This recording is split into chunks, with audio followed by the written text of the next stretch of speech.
Donald Trump has obviously made a lot of mistakes during this campaign cycle, and most of those mistakes came after President Biden dropped out. But don't get me wrong, he was making mistakes even before Biden dropped out of the race.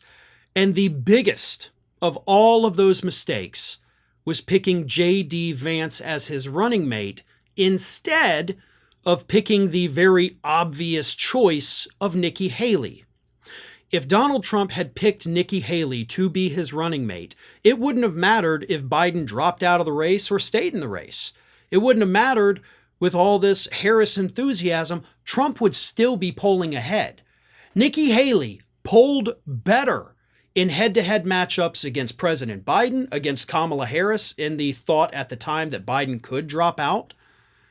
Haley was the one who would have shored up all of this support for Donald Trump and brought her millions of followers, granted definitely nowhere near as many as Trump has, to the campaign. This thing would already be over. But Trump instead listened to his idiot sons. He picked J.D. Vance, and the rest is history. And even though Nikki Haley has, of course, come out and publicly endorsed Donald Trump, what she did by doing that was send a bunch of her supporters, not Trump's way, but she sent her own supporters running towards Kamala Harris. I'll get more to that in just a moment, but let me point this out because this is a huge deal and, of course, a massive problem for Donald Trump. Because at last week's DNC, they spent a lot of time highlighting Republicans who were supporting Harris over Trump. Multiple Republicans spoke on the DNC stage, and they admitted, like, hey, we're conservative, sure, but we also care about the future of the country, and we know if we give it to Trump, we don't have a future. We're voting for Nikki Haley.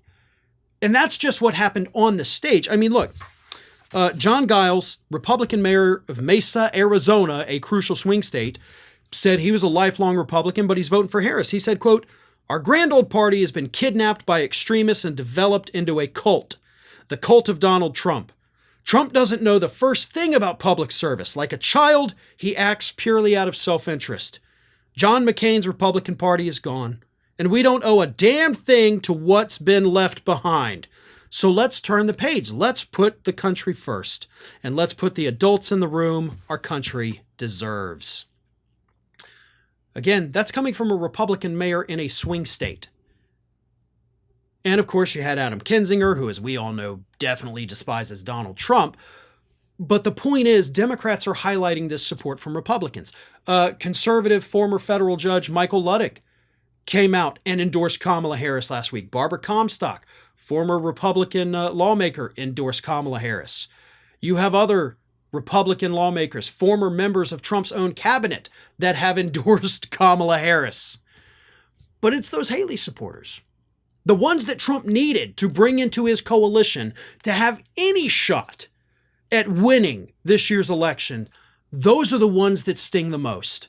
Because a few high-profile Republicans here and there, that could happen. Okay, we've seen that happen in the past, and it hasn't necessarily swayed the voters. But when you start seeing the groups of voters not just flipping, but organizing to flip others, that's when you have a problem. And unfortunately for Donald Trump, that's what's happening right now. Because there is a group called Haley Voters for Harris. And here is what they've had to say. "I've been a never Trumper back since 2016. I was one of the first people in national Republican politics to declare my opposition to him," said Craig Snyder, the campaign director for the Haley Voters for Harris. "I got to know him in the late 1990s and found him then and since to be temperamentally unfit for the presidency. I've been opposed to him from the beginning. The choice is simple. If you have a profound threat to the country, as opposed to, on the other side, people who you share basic values with, but you perhaps disagree with on policy, that's not a hard choice." And then this story continues, says, "Members of Snyder's group concede that there are not vast numbers of Republicans who see Harris as a viable alternative, but they argue that they are making headway. Kyle Sweetser was with the group at an event it hosted on a rooftop bar in a Chicago hotel during the DNC. He's from Mobile, Alabama, Republican stronghold in Alabama. He's a construction worker, and he says that he was initially attracted to Trump's message of putting America first. It resonated in 2016. At the time, the political situation felt very stale, and he offered something new, Sweetser said. I was with him in 2016 and in 2020, but around the time of the Ukraine war, I felt that what he was saying was not really how I thought America should behave around the world. We needed to help sort out these problems, in my opinion, not walk away from them. That is a person who, again, supported Trump in 2016, supported him in 2020, then supported Haley this year, and is now like, yep, I'm going to Harris. And the group is going out there, recruiting more and more moderate, normal Republicans. And they've still got 2.5 months before the election. They have time to get more and more of these independent, moderate, or just straight up Trump-hating Republicans to flip sides. Meanwhile, what do the Republicans have?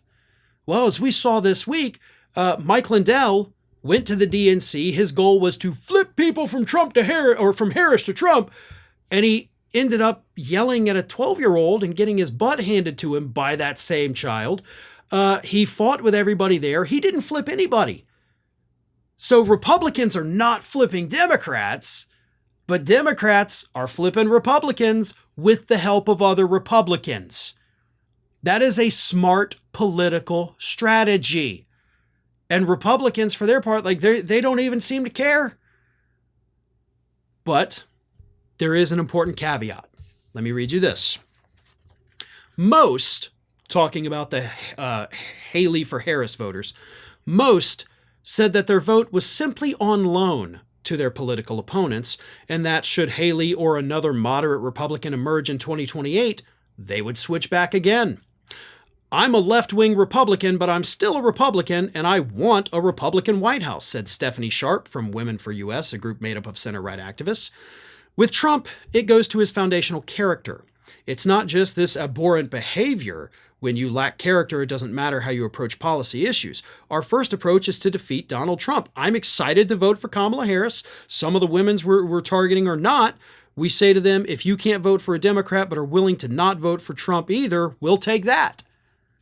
So, okay. If they can't flip the people, they're like, well then, have you maybe just thought about not voting?